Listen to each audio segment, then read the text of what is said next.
नंद बाबा और यशोदा मैया ने पूरे विश्व से अनेक कीमती भेंट लाकर रखी हुई थी। उन सबको अच्छे से सुंदर कपड़ों से सजाया गया था और बस अब समय था कि कृष्ण इन सबको एक एक करके अपने मित्रों में बांट देंगे। लेकिन जैसे ही कान्हा ने उन सभी उपहारों को देखा तो वो बड़ा ही निराश हो गया, जोर जोर से रोने लगा और सभी कीमती आभूषण, कपड़े और चीजों से बनी हुई भेंटों को उसने फेंक दिया और रोने लगा। अरे लेकिन क्यों? आखिर आज तो उसका जन्मदिन है। फिर ऐसा क्या हुआ जो आज के दिन वो रोने लगा, और वो भी इन सभी उपहारों को फेंककर? क्या कान्हा को वो उपहार पसंद नहीं आए? इसका उत्तर तो हमें आज की जन्माष्टमी विशेष कथा में ही मिलेगा। तो चलिए आज कृष्ण जन्मोत्सव के दिन कान्हा की एक विशेष कथा सुनते हैं जो आपने कभी नहीं सुनी होगी।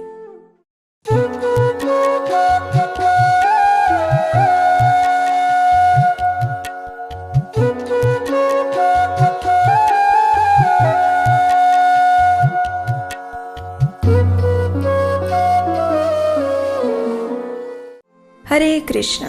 हम सब जन्माष्टमी के महापर्व को अत्यंत धूमधाम से मनाते हैं, इतनी तैयारियां करते हैं और श्री कृष्ण का जन्म कैसे हुआ उसकी भी कथा हमने अनेक बार सुनी है। लेकिन क्या आप जानते हैं वृंदावन में कृष्ण का जन्मदिन कैसे मनाया जाता है?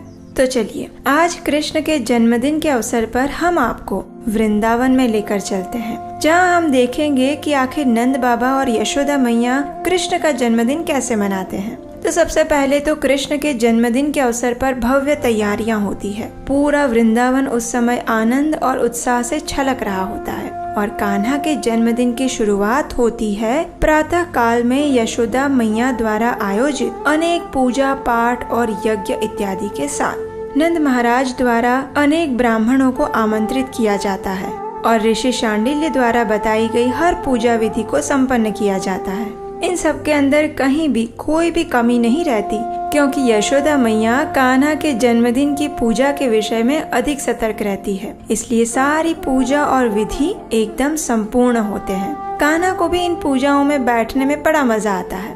लगभग सुबह का समय इन्हीं पूजा और यज्ञ में शांति पूर्वक बिना किसी अवरोध के व्यतीत हो जाता है। फिर जब सभी ब्राह्मण ये विधि संपन्न करते हैं तो कान्हा स्वयं उन्हें भोजन करवाता है और नंद महाराज दान देते हैं। उसके बाद बारी आती है अब कृष्ण के मित्रों की। जैसे ही ब्राह्मण और साधु चले जाते हैं उसी क्षण कान्हा के सभी मित्रों की टोली आकर उसे घेर लेती है और वे सब खाली हाथ नहीं आते। जी नहीं, वृंदावन में जो बड़े लोग हैं वे कृष्ण के लिए अनेक सुंदर कीमती उपहार लेकर आते हैं, जैसे कि मूल्यवान कपड़े, आभूषण, मोती, खिलौने इत्यादि। लेकिन कान्हा के जो छोटे छोटे मित्र हैं ना, वे कान्हा के लिए विशेष उपहार लेकर आते हैं। हालांकि उनकी भेंट इतनी कीमती या मूल्यवान नहीं होती, लेकिन फिर भी वे सब अनोखी होती है। आपको जानकर आश्चर्य होगा कि कृष्ण को अपने मित्रों द्वारा लाई गई भेंटों को देखने में अधिक रुचि रहती है, इसलिए एक के बाद एक कृष्ण के मित्र उसके पास अब आने लगे हैं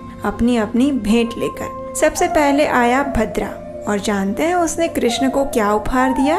एक छोटी सी डिब्बी में गाय के गोबर से बना हुआ तिलक। बड़ा ही खुश होता हुआ वो कृष्ण के पास आया और उसने कृष्ण से कहा, देखो देखो कान्हा, आज मैं तुम्हारे लिए क्या लाया हूँ। ये है गाय के गोबर से बना हुआ तिलक, इसे लगाकर तुम बड़े सुंदर दिखोगे। जैसे ही कृष्ण ने ये सुना तो वह खुशी के मारे उछल पड़ा। बड़े ही उत्साह पूर्वक उसने वह गाय का गोबर का तिलक भद्रा से अपने सिर पर लगवाया और ये तिलक उसे इतना अच्छा लगा कि वो सबके पास जा जाकर दिखाने लगा और कहने लगा, देखो देखो भद्रा मेरे लिए क्या लेकर आया है, कितना सुंदर है ये, है ना? मुझे तो लगता है कि ये तिलक आज सुबह सुबह ही मुझे लगाना चाहिए था। पता नहीं ये शांडिल्य ऋषि इतने महत्वपूर्ण विधि को कैसे भूल गए। वास्तव में तो मेरा मित्र भद्रा सबसे अधिक बुद्धिमान है, जो उसने ऐसी मूल्यवान भेंट के विषय में सोचा। इस प्रकार कान्हा बातें कर रहा था, तभी एक और ग्वालबाल आया जिसका नाम था तोके। वो 3 रंगों वाला फूल लेकर आया था कृष्ण के पास। उस फूल को देखकर कृष्ण इतने प्रसन्न हो गए कि बस पूछो ही मत। पूरी सृष्टि की रचना करने वाला कान्हा अपने मित्र से कहने लगा, अरे वाह, कितना सुंदर है ये फूल, आज तक मैंने इतना सुंदर पुष्प कभी नहीं देखा। देखो देखो ये तोके मेरे लिए कितना सुंदर पुष्प लेकर आया है, आज तक इतनी मूल्यवान भेंट मुझे किसी ने नहीं दी है। पूरे वृंदावन में ऐसा पुष्प कहीं नहीं मिलता। हाँ, इस प्रकार कान्हा के लिए उसके मित्र कभी कुछ फल लेकर आते तो कुछ छोटा सा सुंदर मोरपंख, तो कोई 3 रंगों की छांट वाला सफेद कमल पुष्प लेकर आया था। और अपने सभी मित्रों के इन उपहारों को देख देख कर कान्हा बड़ा ही प्रसन्न हो रहा था। अब देखिए, उस दिन यशोदा मैया ने कान्हा को अत्यंत सुंदर आभूषणों और वस्त्रों से सजाया हुआ था और कान्हा को यशोदा मैया की तरफ से विशेष सूचना मिली थी कि उस दिन घर पर जो भी मेहमान आएंगे उन सबकी कृष्ण को सेवा करनी है और उनका स्वागत करना है। कृष्ण को भी ये काम बड़ा अच्छा लगता था और यशोदा मैया ने उसे ये भी सुझाव दिया था कि जब उसके मित्र उसके लिए उपहार लेकर आएंगे तो कान्हा को भी बदले में उन सबको कुछ न कुछ देना चाहिए। और कृष्ण को ये प्रस्ताव बड़ा अच्छा लग गया। कृष्ण के मित्रों को बदले में देने के लिए नंद बाबा और यशोदा मैया ने पूरे वर्ष भर अनेक भेंट और उपहार एकत्रित किए थे और वो भी विश्व के कोने कोने से मंगाए हुए। उन सबको सुंदर कपड़ों और थालों में सजाकर एक स्थान पर रखा गया था और अब समय था कृष्ण अपने मित्रों को उपहार देने वाले थे। जैसे ही कान्हा ने उस स्थान पर जाकर देखा तो वहाँ मूल्यवान मोती थे, कीमती आभूषण थे, सुंदर वस्त्र थे और अन्य वस्तुएं थी। लेकिन इन सबको देखकर कान्हा बड़ा ही निराश हो गया। उसे लगा कि उसके मित्रों ने जो मूल्यवान वस्तुएं उसे दी है उसके सामने तो ये सारा सामान कुछ भी नहीं है। उसे ये कीमती वस्त्र आभूषण बिल्कुल अर्थविहीन लग रहे थे। अब उसके पास अपने मित्रों को देने के लिए कुछ भी नहीं है, ये सोचकर कान्हा को बहुत रोना आ रहा था। उसने सारे उपहार फेंक दिए और एक कोने में जाकर रोने लगा। अब ये देखकर नंद बाबा और यशोदा मैया परेशान हो गए। वर्ष भर उन्होंने इतनी मेहनत से इतना खर्च करके इतने सारे उपहार एकत्रित किए थे और कान्हा को वो पसंद ही नहीं आए। अभी कुछ समय पहले ही उछल कूद करता हुआ, खुशी से नाचता हुआ कान्हा आज अपने जन्मदिन पर अब रोने लगा था। अब ऐसी स्थिति में अंतिम आश्रयदाता कौन है? जी हाँ, बिल्कुल हमारे बलराम जी। थोड़ी देर बाद कान्हा अपने बलदाऊ के पास गया और आंखों में बड़े बड़े आंसू लेकर कहने लगा, देखिए ना दाऊ भैया, मेरे सभी मित्रों ने मुझे इतने मूल्यवान उपहार दिए हैं, लेकिन मेरे पास उन्हें देने के लिए कुछ भी अच्छा नहीं है। मैं क्या करूं? ये सुनकर बलराम जी ने कृष्ण से कहा, अरे कान्हा, रोना बंद करो और मेरी बात ध्यान से सुनो। मैं तुम्हें बताता हूँ कि तुम उन्हें क्या दे सकते हो। देखो, अब जरा ध्यान से सोचो कि तुम्हारे पास ऐसा क्या है जो तुम्हारे मित्रों के पास नहीं है। बताओ बताओ। अब कान्हा भी गंभीरता पूर्वक गहरा चिंतन करते हुए सोचने लगा, ऐसा मेरे पास क्या है जो इनके पास नहीं है।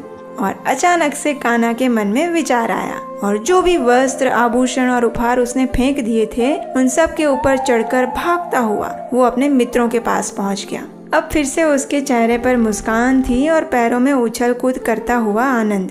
आखिर उसे पता जो लग गया था कि उसे अपने मित्रों को कौन सा उपहार देना है। वो सीधा गया भद्रा के पास। कान्हा ने भद्रा को जोर से गले लगाया और प्रेम से उसके कानों में कहा, भद्रा, मैं तुम्हारा हूँ, यही उपहार है जो मैं तुम्हें दे सकता हूँ। और ये देखकर भद्रा की आंखों में अश्रु आ गए।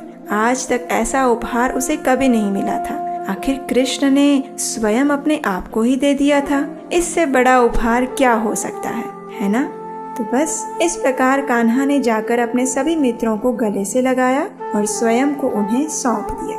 सभी ग्वाल बाल भी कृष्ण द्वारा दिए गए इस उपहार से इतने प्रसन्न थे कि उन्हें लग रहा था कि आज तक उन्हें ऐसा उपहार किसी ने नहीं दिया। तो ऐसे मनाते हैं वृंदावन में जन्माष्टमी। तो अब आप बताइए कि आज जन्माष्टमी के दिन आप कृष्ण के लिए क्या उपहार लेकर जाने वाले हैं? ये हमें नीचे कमेंट बॉक्स में लिखकर जरूर बताइएगा।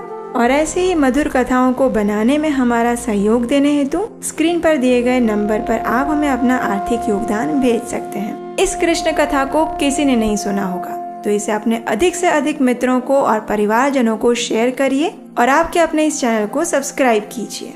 तो चलिए, आज श्री कृष्ण का जन्मदिन सिर्फ बाह्य रूप से ही नहीं अपितु आंतरिक रूप से उनके सुंदर स्वरूप पर ध्यान केंद्रित करते हुए और उनकी लीलाओं का श्रवण और स्मरण करते हुए मनाते हैं। अपने मन, शरीर और चेतना को उन्हें अर्पित करते हैं।